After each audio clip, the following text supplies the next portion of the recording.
let's review your roller shade.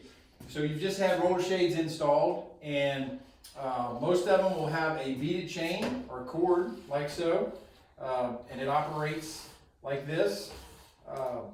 One thing that could happen over time, where this beaded chain comes together, there's a little clear plastic connector, okay? So that connector goes through the cord tension device.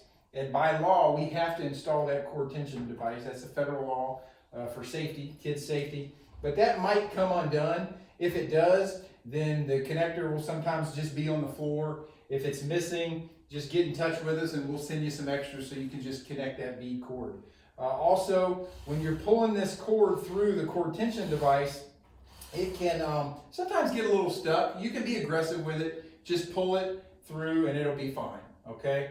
One thing that we look for when we're installing this is to make sure that the shade is not skewing to one side or the other. Okay, so most windows aren't 100% level at the top, and so we try our best to level this out.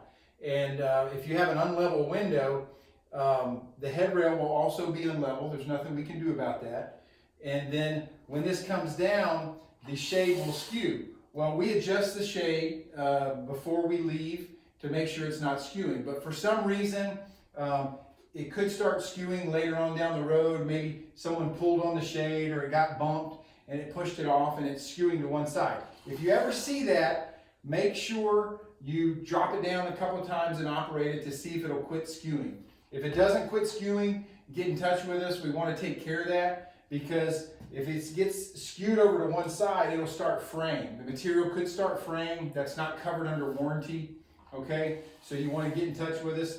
Also, from time to time, you may have some threads that just come off every now and then. In fact, there's one on here. This is our sample. You can just cut that off, so it's not going to come unraveled. It's fabric, just like some of your clothes. Every now and then you'll get a thread, so you can just simply cut it off.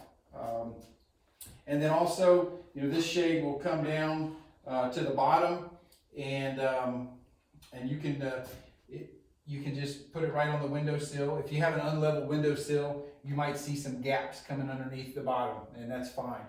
But yeah, great shade here. Last thing is we put this inside the window most of the time. This is a pretty deep shade, so the headrail doesn't go all the way inside the window, so it'll stick out a little bit. But it's made with these nice decorative caps, and so that's perfectly normal to have these out a little bit.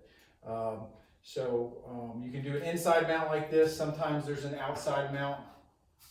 Lastly, there's always a gap. Whatever product you get installed inside your window, there'll be a gap. On the roller shade, this gap between your drywall and your fabric is about 1 inch on the control side, and then over here on the non-control side, it's probably about 1/2, 3/4 of an inch. So very, very normal to get a light halo around your shade.